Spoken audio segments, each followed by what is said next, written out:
Hello students, good morning. Previous lecture में हम लोगों ने जेनेटिक्स में मेंडलिज्म खत्म किया था।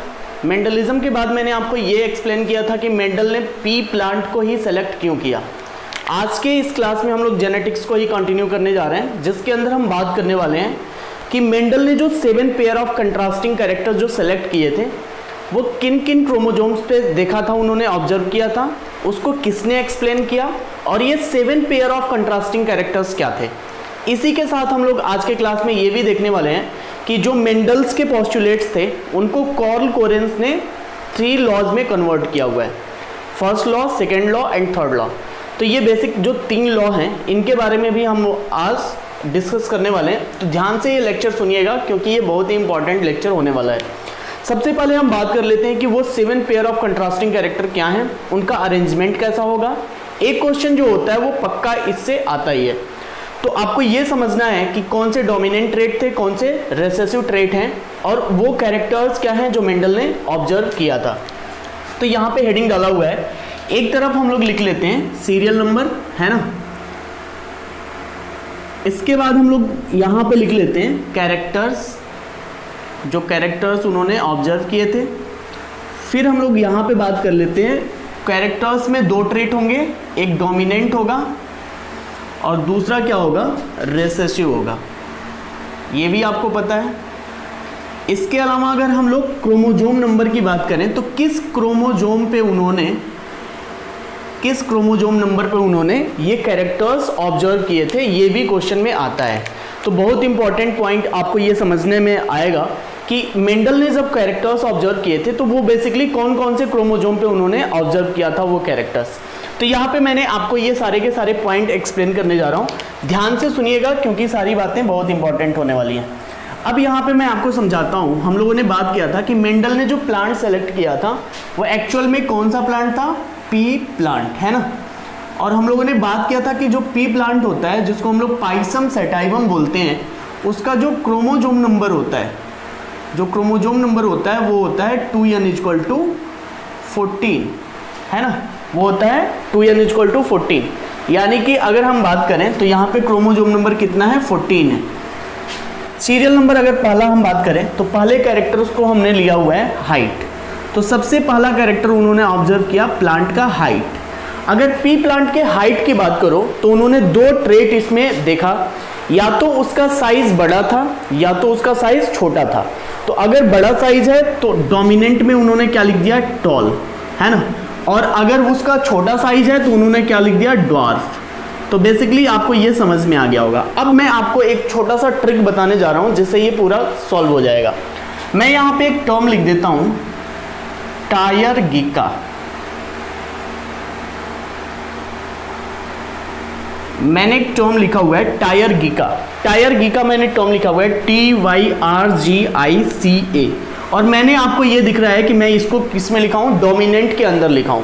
मतलब आपको ये तो कंफर्म हो गया कि ये जितने कैरेक्टर्स हैं ये कैसे हैं, डोमिनेंट ट्रेट वाले हैं। अगर आपको किसी का डोमिनेंट ट्रेट पता है तो आप उसका रिसेसिव ट्रेट बहुत आसानी से निकाल सकते हो। तो अब यहाँ पे आपको ये समझना है कि मैंने पहला कैरेक्टर क्या ऑब्जर्व किया है, हाइट। और हाइट के लिए मैंने लिया है टॉल, पक्का। अगर मैंने जीनोटाइप इसका T से रिप्रेजेंट किया है तो यहाँ पे मैं इसको हमेशा पेयर में लिखूंगा, क्योंकि आपने पढ़ा था कि हमेशा जो क्रोमोजोम होते हैं या जो फिर एलील्स होते हैं वो सारे के सारे पेयर्स में होते हैं। तो यहाँ पे मैंने कैपिटल T लिखा, है ना। ऐसे ही अगर मैं इसका ड्वार्फ लिखता हूँ तो आपको पता है कि मैं इसका क्या लिखूंगा, स्मॉल t। तो 2 चीजें आपने कंफर्म की, कैपिटल T रिप्रेजेंट करेगा टॉल को, स्मॉल t रिप्रेजेंट करेगा क्या, ड्वार्फ को। अभी हम लोग क्रोमोजोम नंबर लास्ट में देखेंगे। तो आपको मैंने ये टॉल एक्सप्लेन किया कि हाइट अगर टॉल है तो कैपिटल T, अगर हाइट ड्वार्फ है तो स्मॉल t। अच्छा, y से क्या हो जाएगा, y रिप्रेजेंट करता है किसको, येलो को, है ना। तो y रिप्रेजेंट करता है किसको, येलो को। कैपिटल Y है तो यानी कि ये डोमिनेंट है। तो अगर मैं येलो की जगह पे यहाँ पे ग्रीन लिखता हूँ तो ये रिप्रेजेंट करेगा किससे, स्मॉल y से। तो आपको ये समझ में आ रहा है कि येलो क्या है, यहाँ पे एक कैरेक्टर है, येलो क्या है, एक ट्रेट है, और ये किस कलर का कैरेक्टर है, मतलब क्या है, कलर क्या है, एक कैरेक्टर है। तो अब आपको ये समझना है कि कलर हम किसके कलर की बात कर रहे हैं, पॉड के कलर की बात कर रहे हैं कि सीड के कलर की बात कर रहे हैं। तो यहाँ पे मैं लिख देता हूँ केवल अभी कलर, आपको समझने के लिए। क्लियर है? अभी मैं आपको बताऊंगा पॉड का कलर मैंने लिखा है कि सीड का कलर लिखा है, यही तो समझने वाली बातें हैं। तो अब यहाँ पे ये समझ में आ गया आपको कि या तो वो येलो होगा तो डोमिनेंट होगा कलर, और ग्रीन होगा तो रेसेसिव होगा। किसके केस में, अभी आपको एक्सप्लेन मैं कर रहा हूँ। दूसरी चीज यहाँ पे आर से मैं लिखता हूँ राउंड, यानी कि फिनोटाइप इसका कैसा है, राउंड, और मैं इसको लिख देता हूँ कैपिटल आर, है ना। तो कैपिटल आर रिप्रेजेंट कर रहा है किसको, राउंड को। तो हो सकता है, अब राउंड कौन होगा, सीड की ही तो बात करोगे ना, राउंड होगा या रिंकल्ड होगा। तो अगर मैं लिखता हूं रिंकल्ड, तो मैं इसी को रिप्रेजेंट कर दूंगा स्मॉल आर से। अब यहां पे मैंने क्या किया, इसके शेप की बात कर रहा हूं। किसके शेप की बात कर रहा हूं, सीड के शेप की। तो अगर मैं सीड के शेप की बात कर रहा हूं तो यहां पे मैं कलर की किसकी बात कर रहा हूं, सीड के। अभी मैं आपको और इजीली एक्सप्लेन कर रहा हूं। फिर से आपको एक बार जी दिखाई दे रहा है। अब ये जो जी है बेटा, कैपिटल जी, ये रिप्रेजेंट कर रहा है ग्रीन। अब यहाँ पे भी ग्रीन क्या है, एक कलर है। अब वो किसका कलर होगा वो अभी आपको समझ में आएगा। अब इसका जो रेसेसिव होगा वो मैं क्या लिखूंगा, येलो, है ना। और येलो के लिए मैं वाई नहीं लिखूंगा, यहाँ पे स्मॉल जी लिखूंगा, क्योंकि जो चीज आप डोमिनेंट में कैपिटल से लिखते हो वही चीज रेसेसिव में क्या करते हो, स्मॉल लेटर से लिखते हो। ये चीज आपको समझ में आनी है। अब यहाँ पे क्या होगा, अब मैंने यहाँ पे क्या लिखा, कैरेक्टर में क्या लिखूंगा, कलर। लेकिन कलर में किसका लिखा हूं अभी ये नहीं कंफर्म है। तो मैं यहाँ पे अभी आपको थोड़ा सा बता दूं, ये पॉड का कलर है बेटा, ये सीड का कलर है। तो मैं यहाँ पे लिख देता हूँ सीड कलर, है ना। मैं यहाँ पे लिख देता हूँ सीड शेप, मैं यहाँ लिख देता हूँ पॉड कलर, है ना। थोड़ा ध्यान से समझते चलिएगा। तो अब ये क्या हो गया, अगर पॉड का कलर ग्रीन है तो वो क्या है, डोमिनेंट है। अगर येलो है तो वो रेसेसिव है। लेकिन अगर सीड का कलर येलो है तो वो क्या होगा, डोमिनेंट होगा। अगर सीड का कलर ग्रीन है तो क्या हो जाएगा, रेसेसिव हो जाएगा। अगर वो राउंडेड सीड है तब, सीड मतलब कैसा है, राउंडेड है, तब वो कैसा होगा, डोमिनेंट। राउंडेड का मतलब बिल्कुल आपको ऐसे राउंडेड दिखाई देगा। क्लियर है? अगर रिंकल्ड होगा तो कैसा होगा, रिंकल्ड होगा तो आपको ऐसा आपने देखा होगा जब मटर का दाना जब सूख जाता है तो आपको दिखाई देगा कि उसके ऊपर बहुत सारे गड्ढे छोटे छोटे दिखाई देते हैं। तो ये कैसे है, रिंकल्ड सीड है। ऐसे ही ग्रीन कलर अगर है पॉड में तो वो डोमिनेंट है, और अगर पॉड का कलर येलो है तो वो क्या है, रेसेसिव है। अब यहाँ पे आई मैंने लिखा हुआ है, कैपिटल आई, ये रिप्रेजेंट करेगा किसको, इनफ्लेटेड, है ना। ये रिप्रेजेंट करेगा इनफ्लेटेड, और इनफ्लेटेड का रेसेसिव क्या हो जाएगा, कॉन्स्ट्रिक्टेड। तो कॉन्स्ट्रिक्टेड के लिए मैं स्मॉल आई लिख देता हूं। बस आपको यही समझना है। अब इनफ्लेटेड और कॉन्स्ट्रिक्टेड क्या है। इनफ्लेटेड का मतलब आप ऐसे समझो कि अगर आपने देखा होगा पॉड को, तो एक पॉड आपको बिल्कुल ऐसा सीधा नजर आता होगा, है ना, और इसके अंदर दाने हैं, तो बिल्कुल आपको एक ऐसा सीधा नजर आता है।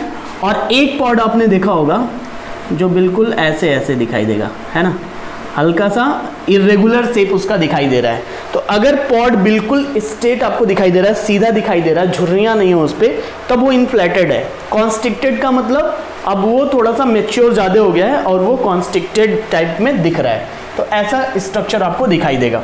अगर हम लोग बात करें तो अब यहाँ पे क्या है, सी, कैपिटल सी रिप्रेजेंट करता है किसको, कलर को।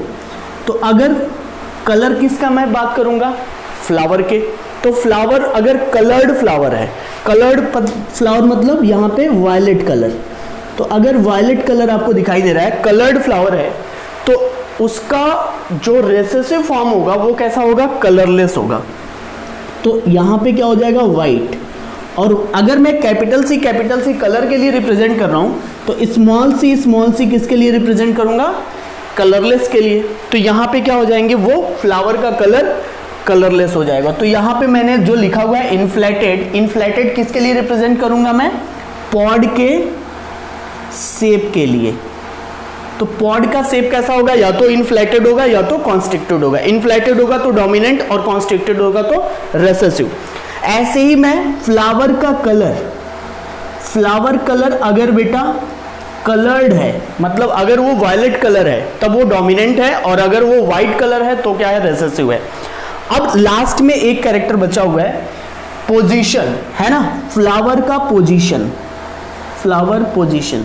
फ्लावर पोजीशन की अगर आप बात करो तो ए मैंने लिखा हुआ है, कैपिटल ए रिप्रेजेंट करेगा एक्सियल फ्लावर को, और दूसरा जो टाइप होता है वो होते हैं टर्मिनल फ्लावर, टर्मिनल फ्लावर। तो इसको मैं लिखता हूं स्मॉल ए से। अब थोड़ा ध्यान से समझना है एक्सियल और टर्मिनल क्या है।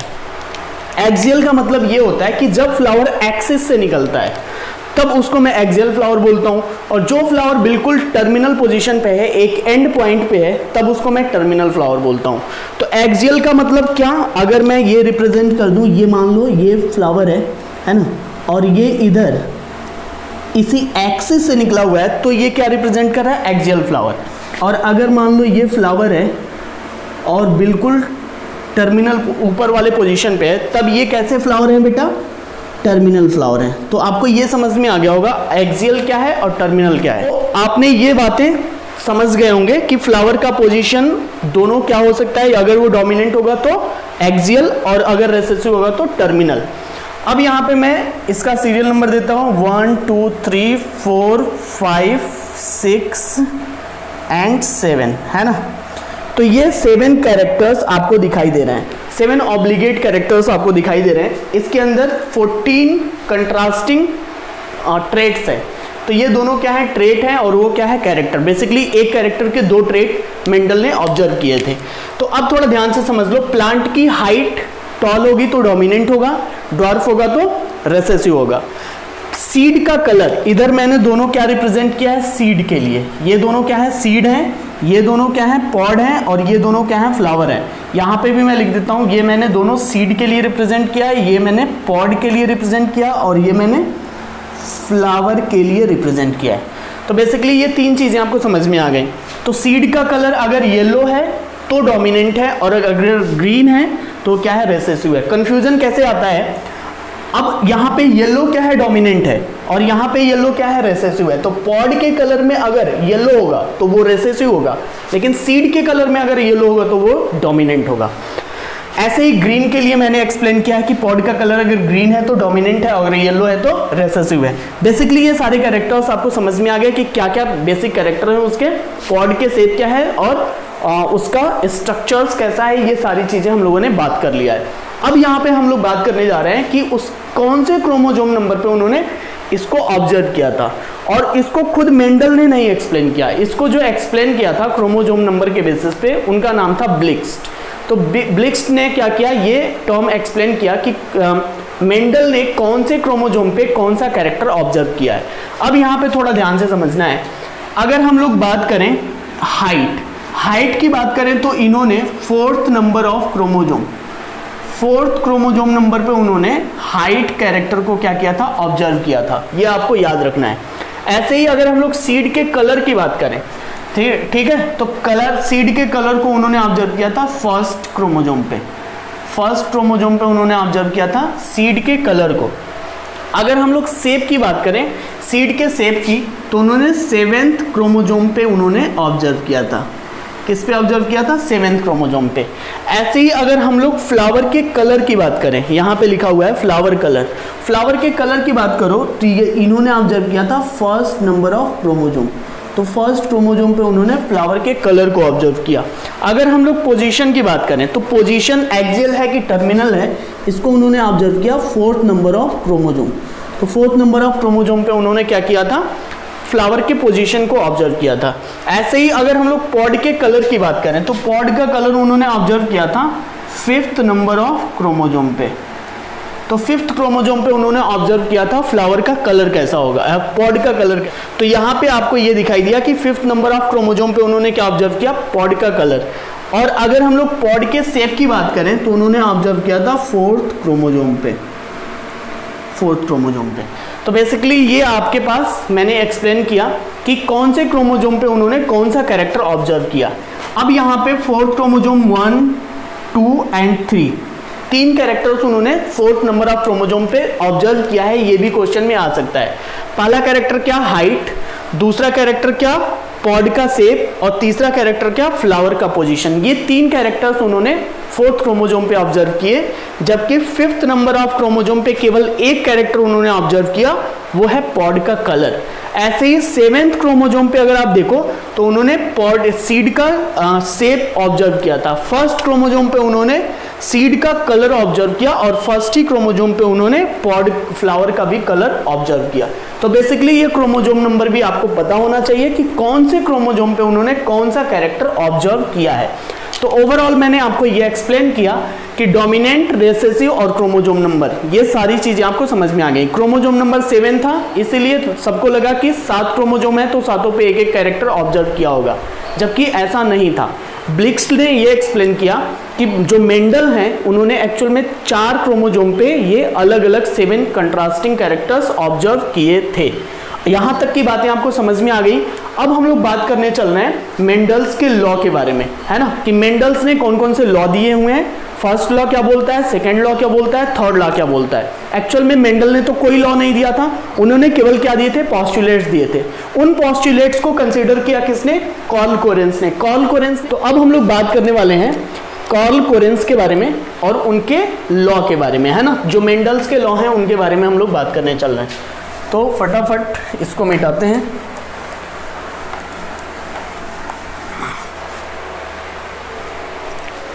नेक्स्ट हेडिंग हम लोग बात करने चल रहे हैं मेंडल्स लॉ।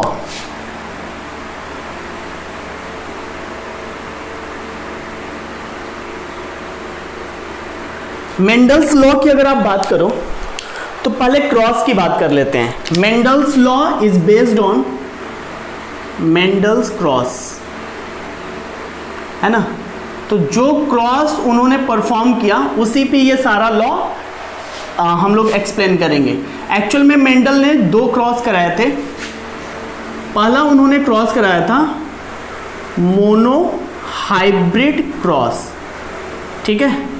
तो एक क्रॉस कराया था जिसको उन्होंने नाम दिया मोनो हाइब्रिड क्रॉस, और दूसरा क्रॉस कराया जिसको उन्होंने नाम दिया डाई हाइब्रिड क्रॉस। तो बेसिकली ये 2 क्रॉस उन्होंने किए। अब यहाँ पे आपको ये समझना है कि जो मेंडल थे मोनो हाइब्रिड क्रॉस में ओनली कंसीडर सिंगल कैरेक्टर।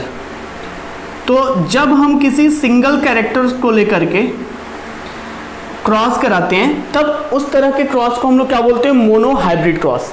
और अगर हम 2 कैरेक्टर्स लेकर के अगर क्रॉस कराते हैं तब उसको हम लोग क्या नाम देते हैं, dihybrid cross.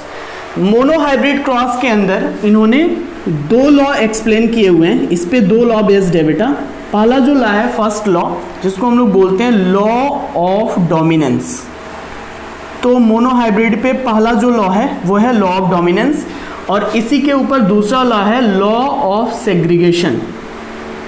Law of segregation, law of segregation या इसी को बोलते हो law of purity of gamete. Law of purity of gametes, है ना। ये लॉ। तो फर्स्ट लॉ हम लोगों को पढ़ना है law of dominance, second law पढ़ना है लॉ ऑफ सेग्रीगेशन। इसको एक्सप्लेन किसने किया था, मेंडल ने पोस्टुलेट्स दिए थे, कार्ल कोरेंस ने इसको लॉ में कन्वर्ट करके एक्सप्लेन किया हुआ है। जबकि सेकेंड कैरेक्टर के ऊपर केवल एक ही लॉ है और वो है लॉ ऑफ इंडिपेंडेंट असॉर्टमेंट। तो बेसिकली आप इसको थर्ड लॉ बोल सकते हो, है ना, लॉ ऑफ इंडिपेंडेंट असॉर्टमेंट। अब ये जो लॉ है इसके बारे में हम लोग बात करने वाले हैं कि फर्स्ट लॉ क्या बोलता है, सेकंड लॉ क्या बोलता है और थर्ड लॉ क्या बोलता है। तो अब हम लोग इसी के बारे में एक्सप्लेन करने जा रहे हैं कि लॉ ऑफ डोमिनेंस किसे बोलते हैं, लॉ ऑफ सेग्रीगेशन क्या है और लॉ ऑफ इंडिपेंडेंट असॉर्टमेंट क्या है। तो फटाफट इसको मिटाते हैं। फर्स्ट हेडिंग डालते हैं फर्स्ट लॉ या law of dominance.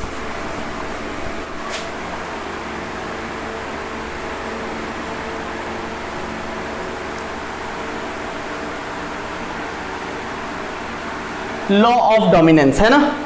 It is based on mono hybrid cross. तो ये टोटली किस पे बेस्ड है, मोनो हाइब्रिड क्रॉस पे। पहले हम लोग मोनो हाइब्रिड क्रॉस देख लेते हैं।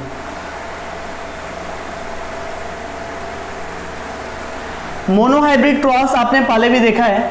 इसके अंदर हम लोग केवल सिंगल कैरेक्टर्स को लेकर के क्या करेंगे, क्रॉस कराएंगे।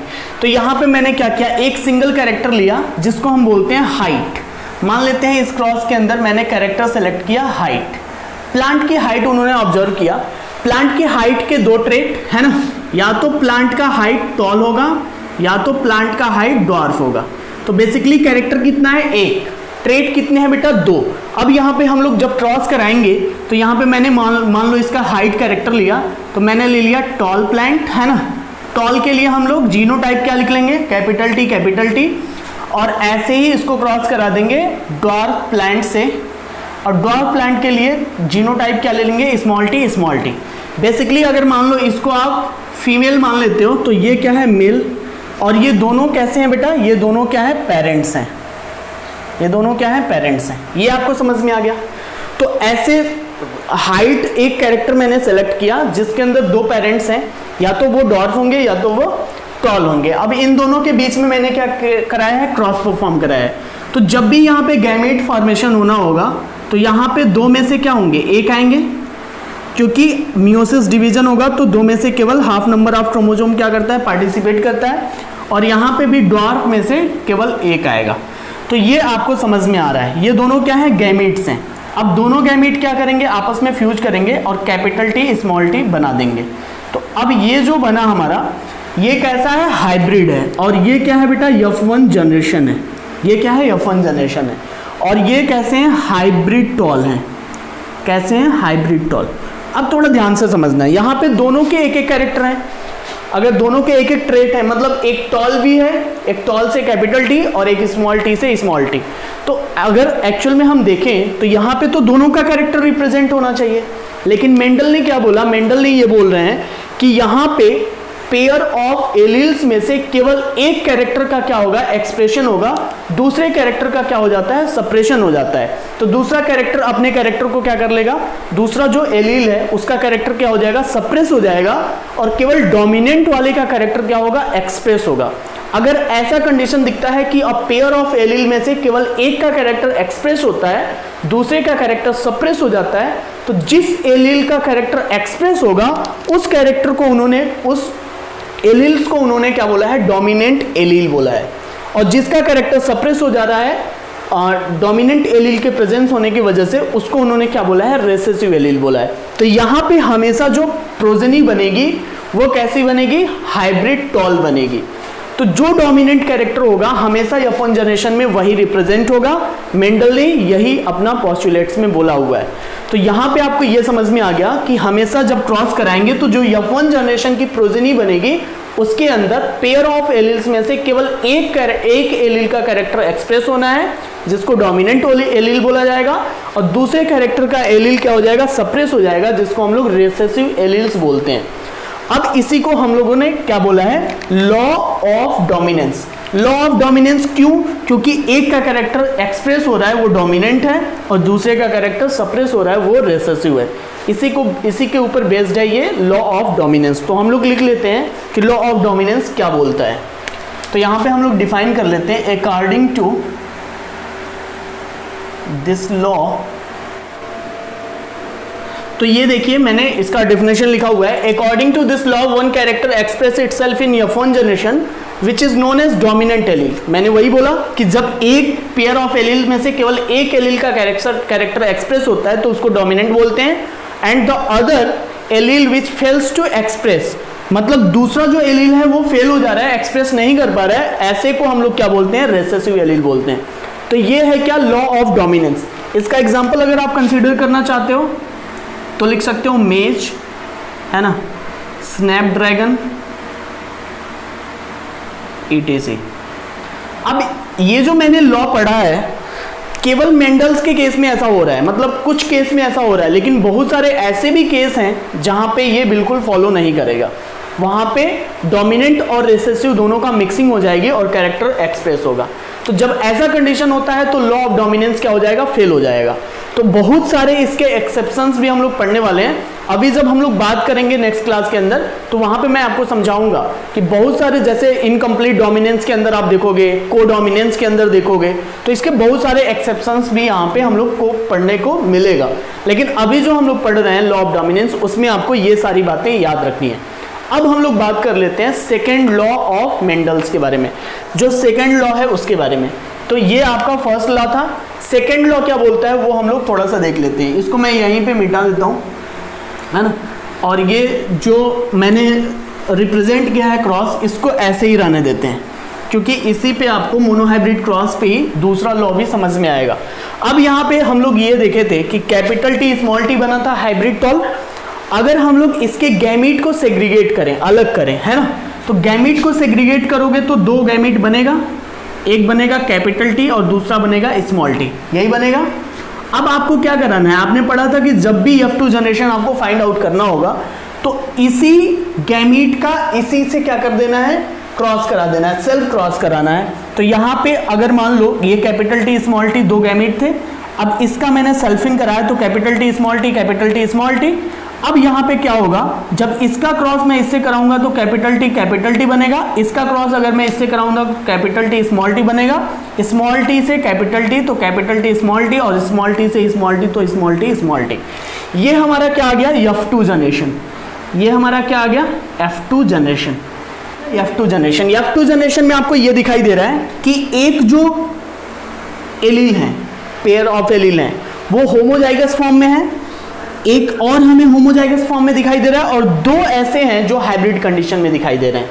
तो कहने का मतलब ये है, इसी को हम लोग law of purity of gametes बोलते हैं। ऐसा क्यों, क्योंकि यहाँ पे दो ऐसे गैमीट आपको बनते हुए नजर आ रहे हैं जो बिल्कुल पेरेंटल कैरेक्टर जैसे हैं, और आपको पता है कि जब होमोजाइगस कंडीशन होता है तो उसको प्योर गैमीट बोला जाता है। तो यहाँ पे क्या कंडीशन दिखाई दे रहा है, दोनों के दोनों होमोजाइगस रिप्रेजेंट कर रहे हैं, पेरेंटल जनरेशन जैसा रिप्रेजेंट कर रहे हैं। तो इसीलिए इसको हम लोग बोलते हैं कि जब भी गैमीट सेग्रीगेट होते हैं तो सेग्रीगेशन के टाइम पे कुछ हाइब्रिड बनते हैं और कुछ प्योर गैमीट का फॉर्मेशन होता है। तो ये कंडीशन, इसीलिए इस कंडीशन के बेसिस पे हम लोग इस लॉ को नाम दिए हैं law of purity of gamete.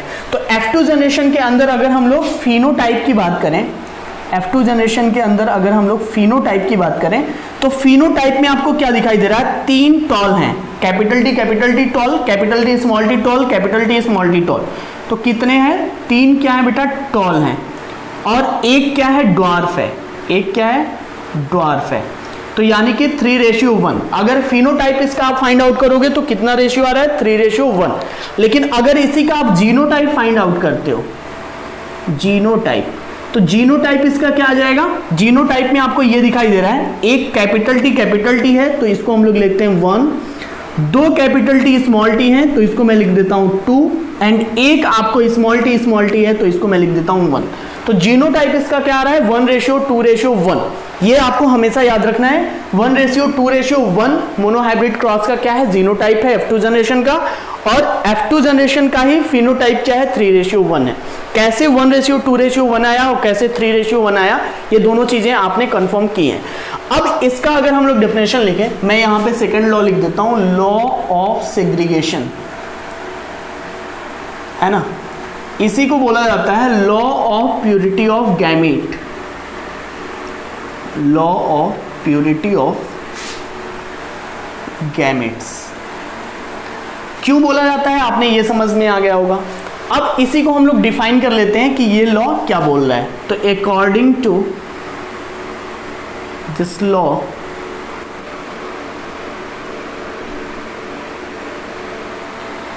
तो यहां पर डेफिनेशन लिखा हुआ है law of purity of gametes का। According to this law, allele segregates during the gamete formation, each gene separate from each other so that each gamete carries only one allele for each gene, है ना। तो यहाँ पे क्या हो रहा है, गैमीट क्या होंगे, सेग्रीगेट होंगे, सेग्रीगेट होंगे तो कुछ नया यहाँ पे प्रोबेबिलिटी बनते हुए आपको दिखाई देगी, जहां पे गैमीट क्या होंगे, कुछ होमोजाइगस और कुछ हेट्रोजाइगस कंडीशन में रिप्रेजेंट होंगे, और होमोजाइगस कंडीशन में रिप्रेजेंट होने के साथ ही उसको हम लोग बोलते हैं law of purity of gamete. तो ये क्या था, सेकेंड लॉ था, जिसको कॉल कोरेंस ने एक्सप्लेन किया हुआ है। इसके बाद हम लोग बात करने चल रहे हैं थर्ड लॉ के बारे में, जिसको हम लोग बोलते हैं law of independent assortment. Mendel ने अपना तीसरा लॉ क्या बोला था, मेंडल के तीसरे लॉ ने ये बताया था कि जब गैमीट सेग्रीगेट होते हैं तो वहां पे बहुत सारे ऐसे भी कैरेक्टर्स होते हैं जो इंडिपेंडेंटली क्या होंगे, असॉर्ट होंगे। कैसे होंगे वो हम लोग देखने जा रहे हैं। और ये जो क्रॉस है वो टोटली किस पे बेस्ड है, डाई हाइब्रिड क्रॉस के ऊपर बेस्ड है। तो फटाफट हेडिंग डालते हैं डाई हाइब्रिड क्रॉस वाला।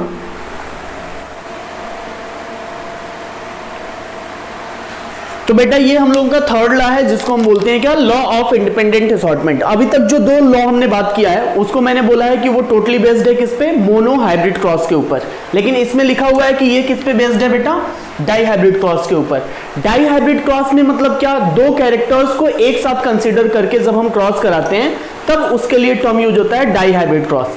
एनसीईआरटी क्या बोलती है, डेफिनेशन देखिए, ये बोलती है when two pair of traits are combined in a hybrid, segregation of one pair of character is independent of other pair of character। मतलब क्या, इजी वे में समझ लेते हैं थोड़ा सा इसको। कहने का मतलब ये है कि जब भी गैमीट फॉर्मेशन होता है और गैमीट सेग्रीगेशन होता है तो वहां पे जब दो क्रोमोजोम पे दो कैरेक्टर्स प्रेजेंट हैं तो उनका जो एक्सप्रेशन है वो बिल्कुल इंडिपेंडेंटली है। मतलब एक कैरेक्टर किसी दूसरे कैरेक्टर पे डिपेंड नहीं है। फॉर एग्जांपल अगर हम प्लांट की बात करें तो प्लांट का हाइट कभी भी प्लांट के कलर यानी कि सीड के कलर पे डिपेंडेंट नहीं है। सीड का जो कलर है वो अपना अलग एक्सप्रेशन शो करेगा और जो प्लांट की हाइट है वो अलग एक्सप्रेशन शो करेगी।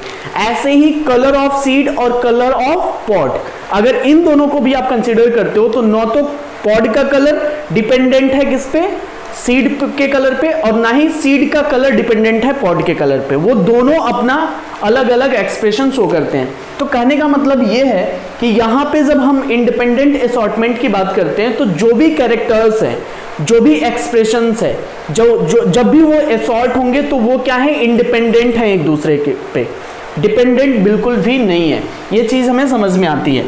और ये जो लॉ है यानी कि जो थर्ड लॉ है ये टोटली अप्लीकेबल है केवल किस पे, विच इधर located distantly on same chromosome are occur in different chromosome. मतलब अगर मान लो ये क्रोमोजोम है, अगर मान लेते हैं ये क्रोमोजोम है ना, तो क्रोमोजोम पे ये लोकेटेड होंगे तो दोनों क्या है, अलग अलग दूरी पे क्या होंगे, लोकेटेड होंगे। एक यहाँ पे है तो दूसरा क्या होगा, यहाँ पे लोकेटेड होगा।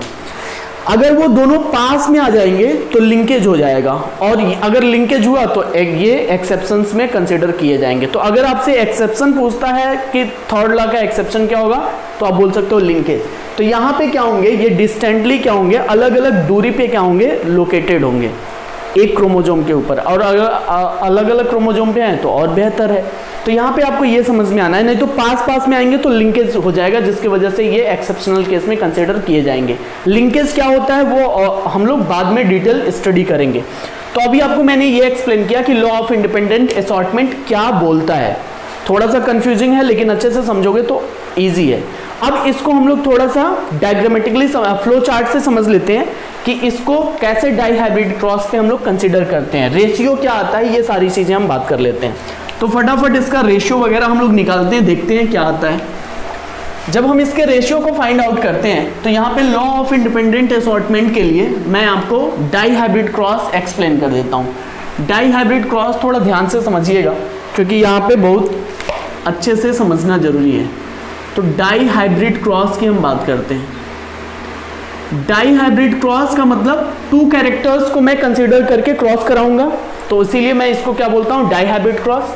अब यहां पे मैं लिखता हूं कि ये पेरेंट्स हैं, है ना, ये पेरेंट्स हैं। अब पेरेंट्स में मैं लिखूंगा, पेरेंट्स क्या हो सकते हैं, या तो वो राउंड सीड वाले हो सकते हैं, येलो कलर वाले हो सकते हैं। ऐसा हो सकता है, दो कैरेक्टर मैंने लिखा, एक उसका शेप और दूसरा उसका कलर, है ना। इसको मैंने क्रॉस करा दिया। अगर ये राउंड है तो रेसेसिव फॉर्म क्या होगा, रिंकल्ड, और अगर वो येलो है तो रेसेसिव फॉर्म क्या हो जाएगा, ग्रीन, है ना।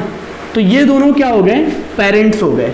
इसको मैं क्या बोलता हूं, राउंड येलो, है ना, ये इसका फिनोटाइप है। ऐसे ही इसका फिनोटाइप क्या हो जाएगा, रिंकल्ड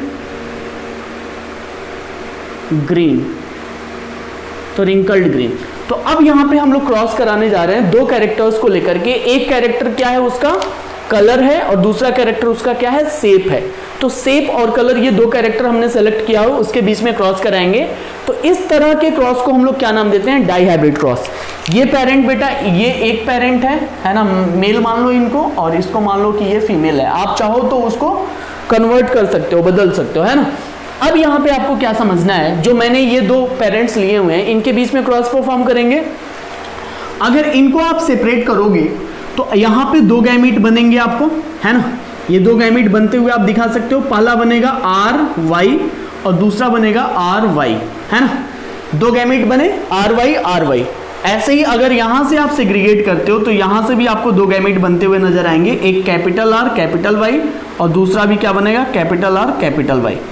तो ये 2 गैमीट बने, ये इधर से मैंने मेल वाला कंसिडर किया है और ये इस रो में मैं फीमेल वाले को कंसिडर करता हूं। अगर हम लोग क्रॉस कराएं तो आपने क्रॉस पढ़ा हुआ है। अब इस क्रॉस में क्या होगा, अगर आप क्रॉस कराते हो कैपिटल R स्मॉल RY से, तो यहाँ पर रहेगा capital R small r capital Y small y, पहला बना। ऐसे ही अगर इसको मैं उससे क्रॉस कराता हूं तो capital R small r capital Y small y, दूसरा बना। ऐसे ही इसको अगर क्रॉस कराओगे तो capital R small r capital Y small y, तीसरा बना। और ऐसे ही अगर मैं उसको क्रॉस कराता हूं तो capital R small r capital Y small y, चौथा बना।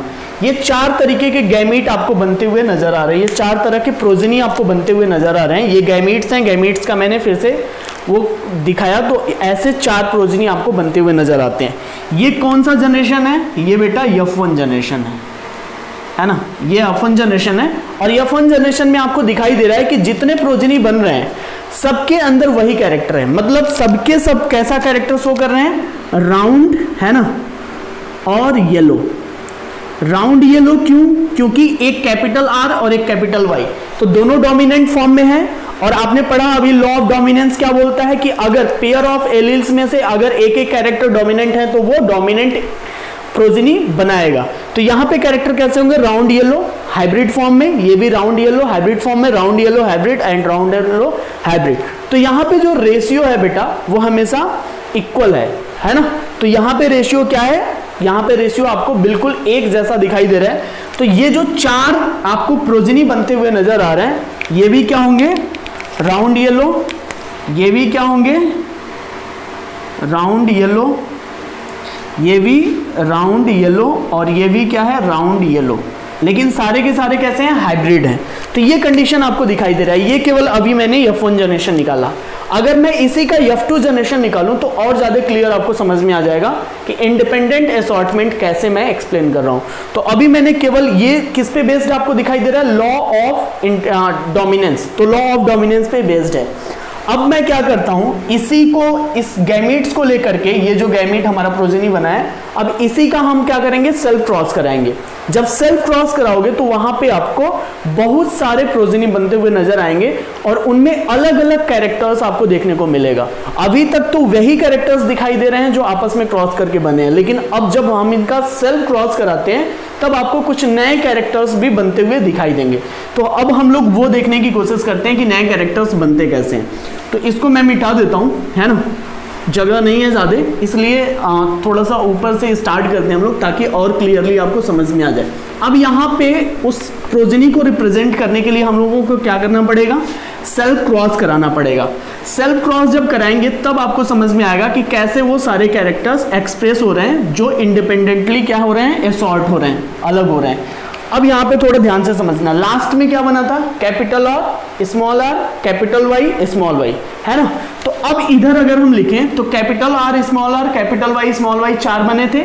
मैं इधर लिख लेता हूं 4 गैमीट बना था भाई। टोटल कितने गैमीट बने थे, टोटल 4 गैमीट बने थे। पहला बना था कैपिटल R कैपिटल Y, दूसरा बन जाएगा कैपिटल R स्मॉल y, है ना, तीसरा बनेगा स्मॉल r कैपिटल Y और चौथा बनेगा small r small y। Basically अगर आप जो बना हुआ था यही ना हमारा बना था, capital R small r capital Y small y, यही बने थे प्रोजेनी। और इनको अगर मैं सेग्रीगेट करूंगा तो हमें ये 4 मिलेंगे। आप ये भी निकाल सकते हो कि ये मैंने कैसे चारों लिखा हुआ है। मैंने आपको बाइफर्केशन रूल एक्सप्लेन किया था, तो मैंने आपको बोला था हाइब्रिड को क्या, जो हेटेरोजाइगस है उनको अलग कर लेना है। तो कैपिटल R स्मॉल r, अब यहाँ से capital Y small y capital Y small y। अब ये पहला कैपिटल R कैपिटल Y, दूसरा कैपिटल R स्मॉल y, तीसरा स्मॉल r कैपिटल Y और चौथा small r small y। Clear, पक्का समझ में आया।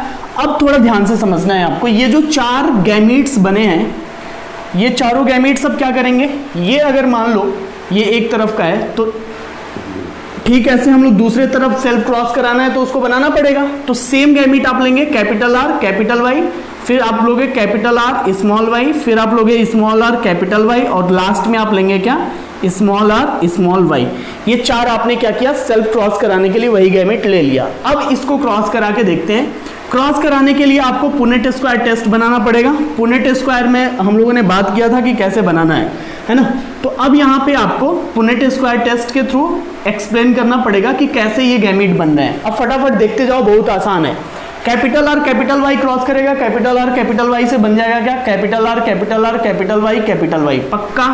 पाला जो हमारा बना वो बिल्कुल होमोजाइगस बना है और राउंड येलो कलर रिप्रेजेंट कर रहा है, हाइब्रिड नहीं है, पूरा का पूरा प्योर है।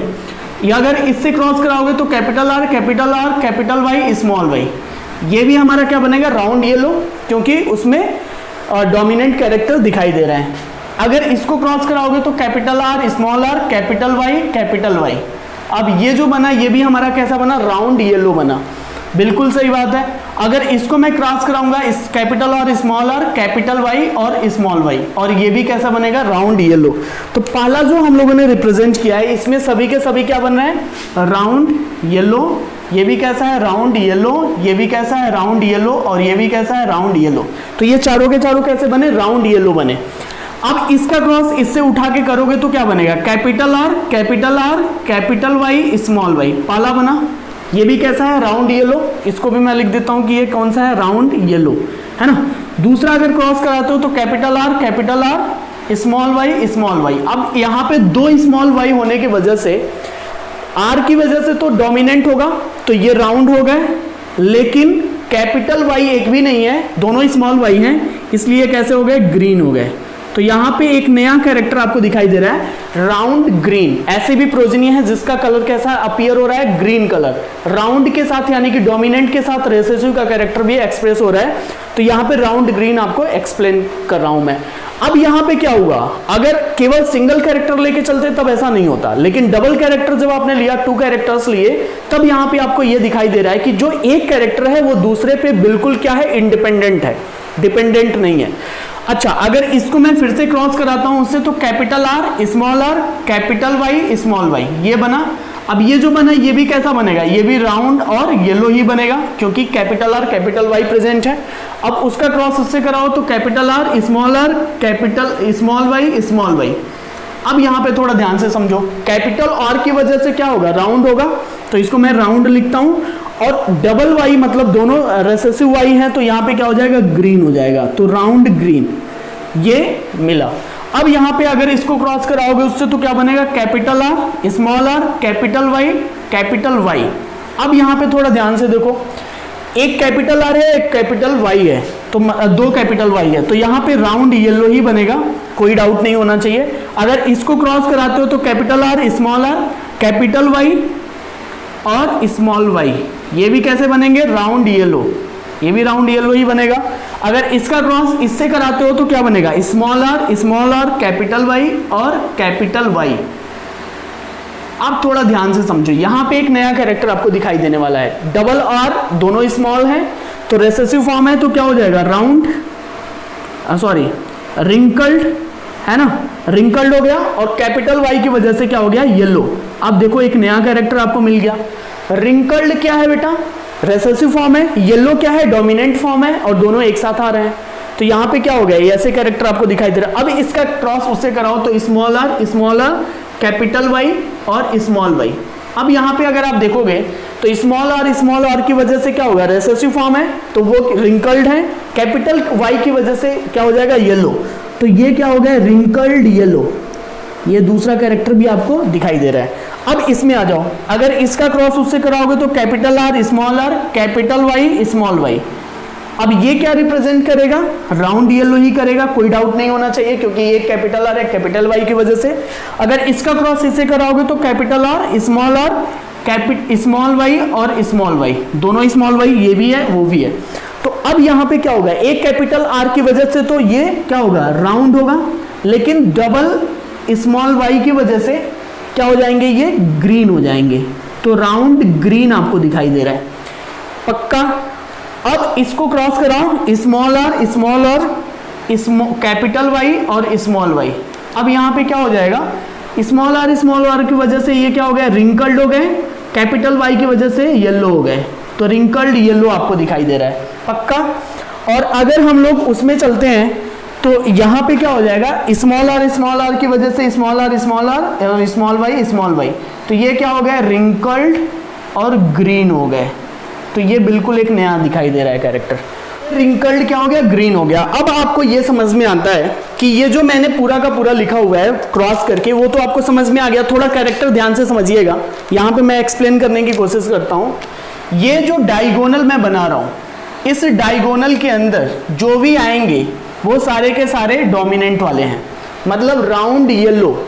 तो इसके अंदर आप गिन सकते हो, इस डायगोनल के अंदर आप गिन सकते हो कितना खाना आपको दिखाई दे रहा है, कितने ब्लॉक दिखाई दे रहे हैं। 1 2 3 4 5 6 7 8 एंड 9 ब्लॉक आपको दिखाई दे रहा है इस डायगोनल के अंदर। तो आपको ये समझना है जब भी आप क्रॉस कराओगे, तो अगर आपका क्रॉस सही है कि गलत है, जो रेशियो लिखा है गलत है कि सही है, ये डायगोनल बना के आप देख सकते हो, क्योंकि डायगोनल के अंदर हमेशा जो आएंगे वो क्या होंगे, डोमिनेंट होंगे। तो यहाँ पे मैं रेशियो लिखने की कोशिश करता हूँ। फिनोटाइप जो रेशियो है यहाँ पे, फिनोटाइप वो है बेटा 9, पहला क्या आया 9 है ना। और ये जो 9 आया है ये क्या है, 9 जो आए हैं वो क्या है, राउंड येलो हैं। कैसे हैं, राउंड येलो हैं, ठीक है। अब दूसरा रेशियो देखते हैं, राउंड ग्रीन 1 है ना, round green 2 and round green आपको दिखाई दे रहा है 3। 3 ऐसे हैं जो कैसे हैं, राउंड ग्रीन वाले हैं। तो इसको मैं लिखता हूं R और G, स्मॉल g रिप्रेजेंट करेगा किसको, ग्रीन को। तो अब यहाँ पे 3 रेशियो क्या है, राउंड ग्रीन है। इसके अलावा अगर आप देखो तो यहाँ पे रिंकल्ड येलो 1, रिंकल्ड येलो 2 और रिंकल्ड येलो 3 यहाँ पे कौन से हैं, रिंकल्ड येलो है ना। रिंकल्ड येलो क्या है, 3 है, तो इसको मैंने रिप्रेजेंट कर दिया 3 से। और एक क्या है बेटा, एक ऐसा है जो बिल्कुल अलग है और वो है रिंकल्ड ग्रीन। तो रिंकल्ड ग्रीन मैं रिप्रेजेंट कर दे रहा हूं, और वो क्या है, 1 है। तो आपका फिनोटिपिक रेशियो कितना आ रहा है, 9:3:3:1।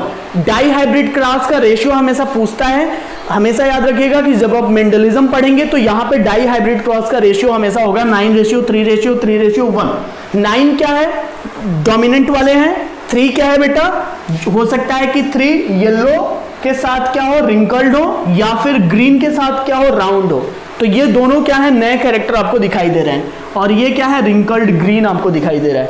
तो एक पूरी तरह से क्या है, होमोजाइगस कंडीशन में है, और यहाँ पे आपको ये दिखाई दे रहा है कि पूरी तरह से होमोजाइगस कंडीशन में है। तो 2 ऐसे हैं जो बिल्कुल होमोजाइगस कंडीशन में आपको दिखाई दे रहे हैं। इसके अलावा अगर हम बात करें तो ये इसका जीनोटिपिक रेशियो अगर आप निकालोगे, इसका जीनोटिपिक रेशियो अगर आप निकालते हो तो जीनोटिपिक रेशियो कितना आएगा, ये भी आपसे पूछता है। फिनोटिपिक रेशियो कितना आया, 9:3:3:1। मोनोहाइब्रिड क्रॉस का फिनोटिपिक रेशियो कितना था बेटा, 3:1, यही था ना। किसका, फिनोटिपिक क्रॉस, फिनोटिपिक रेशियो किसका, मोनोहाइब्रिड क्रॉस का। अगर 3:1 में 3:1 का मल्टीप्लाई कर दो तो आपको रेशियो जो निकल के आएगा 9:3:3:1। थोड़ा फटाफट सुन लो, ये इजी ट्रिक मैं बता रहा हूँ।